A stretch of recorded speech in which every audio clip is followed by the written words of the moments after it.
નમસ્કાર મિત્રો, મારું નામ છે કૈલાસ સેન, રા તાલુકાનો વતની છું અને ડેડુડી મારું ગામ છે.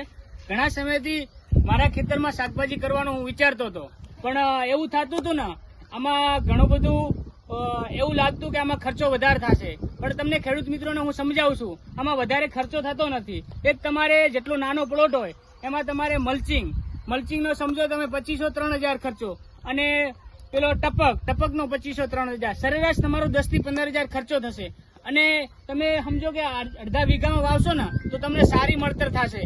અને ઘણા ખેડૂતોને શું થાય છે કે પહેલાથી ખર્ચા કરવાથી ડરવા લાગે છે, એટલે જે તેમનું મનોબળ હોય એ તૂટી જાય છે. એવું લાગે છે કે આપણે આટલું 5-10-20,000 ખર્ચો ગાળશું ને આપણે મળતર થશે કે નહીં થશે.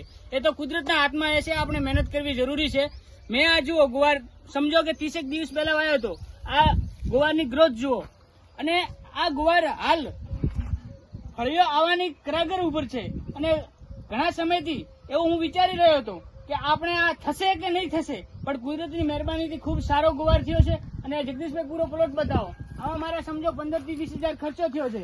અને મને એવું લાગે છે કે હાલના ભાવ જે એપ્રિલ અને મે મહિનામાં ભાવ નતા, 20 થી 25 રૂપિયા ગુવારના ભાવ હતા, પણ હાલના સમયમાં જે હાલ ગુવારના ભાવ ચાલે છે હોલસેલ ભાવ 60 રૂપિયા, અને મારા અંદાજ પ્રમાણે 15 દિવસ પછી 80 રૂપિયા હોલસેલ ભાવ થશે.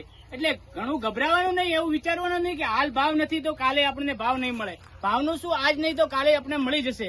આ ગુવાર મારે સમજો 60 થી 70 રૂપિયા હોલસેલ ભાવે જશે તો એકદમ સારો મળતર થશે.